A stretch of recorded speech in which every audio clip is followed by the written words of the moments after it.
Tables એ HTMLનો બહુ જ important element છે. તો આજના લેક્ચરમાં આપણે એ જોઈશું કે ટેબલનો યુઝ કેવી રીતે કરી શકાય અને એમાં કેટલા વેરિએશન આવે છે. તો સૌથી પહેલાં ટેબલની અંદર મેઇનલી બે એલિમેન્ટ હોય છે. એક હોય છે રો અને બીજું હોય છે column. For example right hand side મેં એક ટેબલ ડ્રો કરેલું છે. એમાં આ જે આખી લાઈન છે એને રો કહેવાય અને જે ઊભી પટ્ટી છે એને કોલમ કહેવાય અને આ ઈચ એલિમેન્ટને આપણે સેલ કહીશું. હવે ટેબલમાં મેઇનલી આમ તો બે જ હોય છે, રોઝ અને કોલમ. એની સાથે એક તો હેડર હોય છે અને એક ફૂટર હોય છે. અને હેડર અને ફૂટરને વચ્ચે જે મેઇન એલિમેન્ટ છે જેની અંદર બધો ડેટા હોય છે એને બોડી કહેવાય છે. ટેબલનું બેઝિક સ્ટ્રક્ચર આ પ્રમાણે છે. Table basically table end slash table એ ટેગથી ચાલુ અને બંધ થાય છે. હવે ટેબલની અંદર કોઈ પણ નવી રો એડ કરવા માટે TR યુઝ થાય છે અને TRની અંદર જેટલી બી સેલ ઇન શોર્ટ એટલે જેટલી બી કોલમ હશે એના માટે TT ટેગ યુઝ થાય છે. આપણે બેઝિકલી એક પ્રેક્ટિકલની અંદર ટેબલના જેટલા બી મેઇન કોન્સેપ્ટ છે જેમ કે સેલ પેડિંગ છે, સ્પેલ સ્પેસિંગ છે, કોલ સ્પાન શું હોય, રો સ્પાન શું હોય, કેપ્શનનો યુઝ કેવી રીતે કરવો અને કોલમ ગ્રુપ કેવી રીતે યુઝ કરવો એ આપણે જોઈશું. આપણે એક એક્ઝામ્પલ બનાવીએ ટેબલ માટે. તો સૌથી પહેલાં આનો જે ટાઈપ છે હું એને HTML સિલેક્ટ કરી દઉં છું, લેંગ્વેજ HTML. હવે બેઝિક આપણે સ્ટ્રક્ચર બનાવી દઈએ HTML માટે. HTML/HTML અને એની અંદર body/body. ઓકે, આને ડેસ્કટોપ પર સેવ કરી દઉં છું. ઓકે, આને ઇન્ડેક્સ નામથી હું ડેસ્કટોપ પર સેવ કરી દઉં છું. હવે ટેબલ બનાવવા માટે સૌથી પહેલાં જે એનો ટેગ છે ટેબલ એને ઓપન એન્ડ ક્લોઝ ટેબલ. તો ટેબલમાં બેઝિકલી એક રો હોય છે અને રોની અંદર આપણે જેટલી બી સેલ મૂકવા હોય એ આપણે મૂકી દઈએ છીએ. તો રો માટે એનું ટેગ છે table row, in short TR/TR. અને આની અંદર આપણે કોઈ પણ સેલ કે કોલમ મૂકવા માટે જે ટેગ ચાલુ પણ કરીશું એ TD/TD. આનું આપણે નામ આપીએ કે રો 1 સેલ 1 અને આનું કોપી પેસ્ટ કરીને આપણે અહીંયા 5 સેલ મૂકી દઈએ છીએ, 2, 3, 4 એન્ડ 5. ઓકે, આપણું ટેબલ સ્ટ્રક્ચર રેડી છે. અને સેવ કરી અને ડેસ્કટોપ પર મેં જેને સેવ કર્યું છે ઓપન કરીને રન કરીને જોઈએ કે કેવું દેખાય છે. ઓકે, આપણું ટેબલ સ્ટ્રક્ચર રેડી છે. જસ્ટ આને થોડું ફોર્મેટિંગ કરી દઈએ.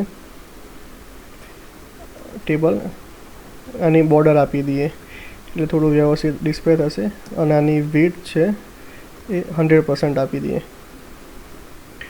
ઓકે, અને થોડી રો વધારી દઈએ. અત્યારે આપણે એક જ રો રાખી છે, એને વધારી દઈએ.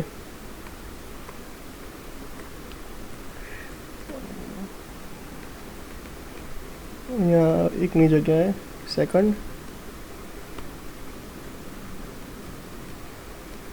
Row 3, row 4 and row 5. આને સેવ કરું છું અને બ્રાઉઝરમાં આને રિફ્રેશ કરું છું. ઓકે, આપણે જે ટેબલ બનાવ્યું હતું એ રેડી થઈ ગયું છે. દેખો, આની પહેલી રો છે, એ રીતે 5 રો છે અને દરેક રોની અંદર first column, second, third, 4 and 5 5 આપણે કોલમ લીધી છે. હવે આપણે એ જોઈએ કે સેલ પેડિંગ અને સેલ સ્પેસિંગ શું હોય છે.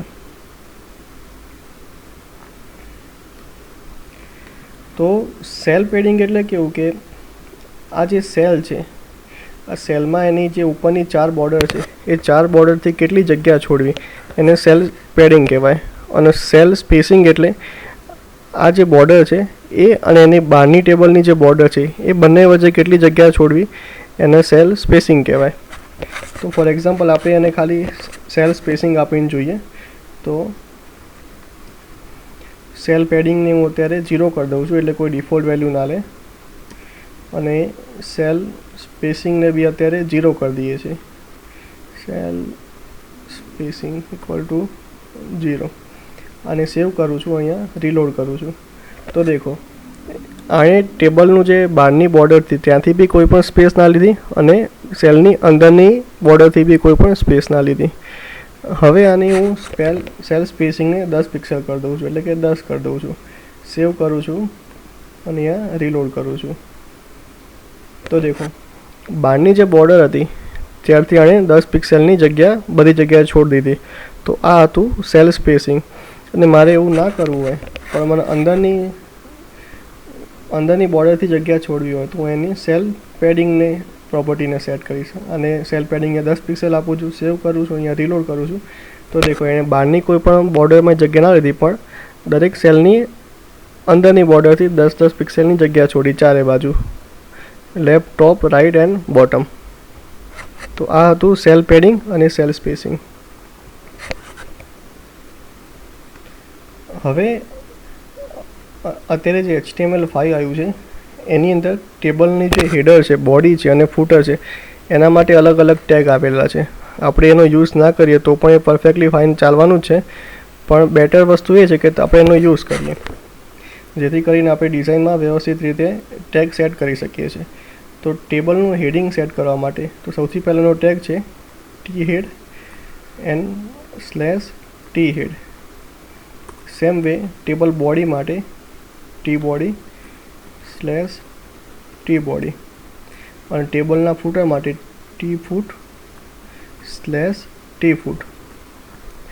હવે આપણે આ જેટલી બી વસ્તુ લખી છે એકચ્યુઅલી ટેબલનો બોડીનો કન્ટેન્ટ છે, એટલે એને ટેબલના બોડીના કન્ટેન્ટની અંદર આપણે રેપ કરી દઈએ છીએ અને થોડું અહીંયા પેડિંગ આપી દઉં છું.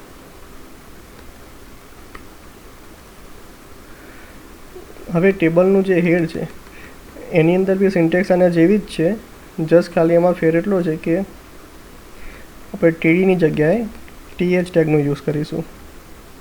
TH ફોર ટેબલ હેડર બધી જગ્યાએ આપણે રિપ્લેસ કરી દઈશું TH/TH એન્ડ જસ્ટ આનું ટાઇટલ ચેન્જ કરી દઈએ છીએ.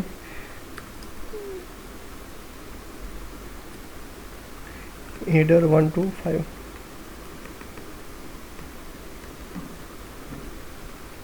હેડર 1 to 5 અને સેવ કરું છું અને અહીંયા રીલોડ કરી દઉં છું. ઓકે, આ થઈ ગયું ટેબલ હેડર. આ જે કન્ટેન્ટ છે ટેબલ બોડી છે અને સેમ વે એનો ફૂટર બી આપણે આપી શકીએ છીએ.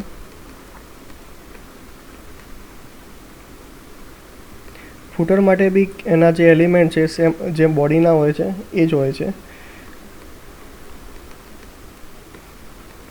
જસ્ટ એમાં THની જગ્યાએ આપણે જે મેઇન બોડીમાં TD યુઝ થાય છે એ જ યુઝ કરવાનો છે ફૂટર. અને સેવ કર્યું, અહીંયા રીલોડ કર્યું. ઓકે, તો આ ફૂટર થઈ ગયું. હવે મારે કોઈ ટેબલને કેપ્શન આપવું છે તો એ કેવી રીતે આપી શકીએ? તો કેપ્શન આપવા માટે જસ્ટ એનો ટેગ છે caption/caption અને જે પણ આપણને કેપ્શન આપવું હોય કે this is sample table, caption set કરી દીધું, સેવ કર્યું અને અહીંયા હું રીલોડ કરું છું એને. તો જે કેપ્શન હતું એ અહીંયા વિઝિબલ થઈ ગયું. હવે કેપ્શનમાં તમે એનો ટેગ એવું જરૂર નથી છે કે ઉપર બી લખો, તમે એને ગમે ત્યાં સેટ કરી શકો. સપોઝ હું આના નીચે ફૂટરની અંદર બી સેટ કરીશ તો પણ એ જ જગ્યાએ ડિસ્પ્લે થવાનું છે જે પહેલાં થતું હતું. પણ બેટર એ વસ્તુ એ છે કે તમે એને ઉપર સેટ કરો જેથી જલ્દી વિઝિબલ થાય. ઓકે, આપણે અત્યાર સુધી ટેબલનું સેલ પેડિંગ કવર કર્યું, સ્પેસિંગ કવર કર્યું, ટેબલના જે એલિમેન્ટ છે એ કવર કર્યા, કેપ્શન કવર કર્યું. હવે એક ટેબલમાં મારે સ્ટાઇલિંગ આપવી છે તો એના માટે એની ઇન્ડિવિજ્યુઅલ કોલમને સ્ટાઇલ આપવી હોય તો એના માટે એક ટેગ છે કોલ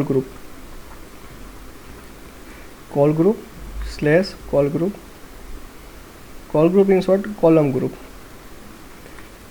અને દરેક કોલમ માટે આ રીતે ટેગ લખી દેવાનો કોલમ.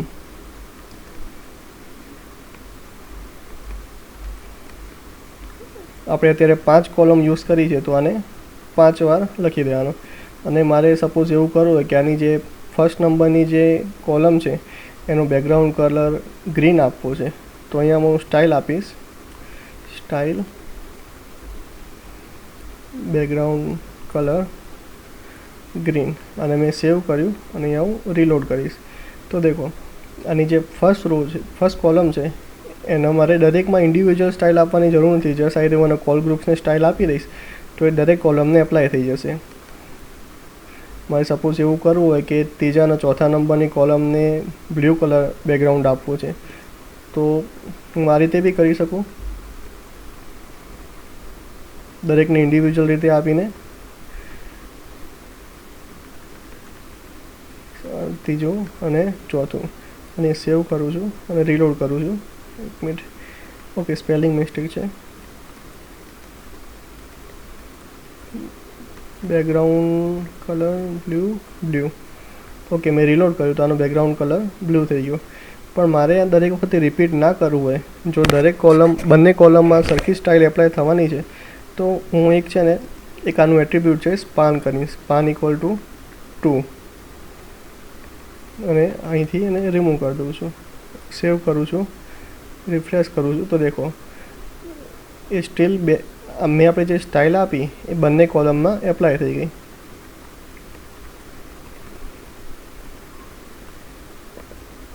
થોડું લાઇટ બ્લુ કરી દઉં જેથી થોડું વ્યવસ્થિત દેખાય. ઓકે, હવે સપોઝ મારે એવી રિક્વાયરમેન્ટ છે કે રો 1નો સેલ 1 અને 2 બંનેમાં એક જ ડેટા ડિસ્પ્લે કરવો છે. ઇન શોર્ટ મારે આ બંનેને મર્જ કરવા છે તો કેવી રીતે કરી શકું? હવે ટેકનિકલી આપણે જોઈએ તો મર્જ કરવા છે તો મારે આ સેલને 2 કોલમ સુધી સ્પાન કરવો છે, એટલે કે એને એક્સટેન્ડ કરવો છે એમ આપણે કહી શકીએ. એના માટે એક ટેગ છે કોલ સ્પાન કરીને.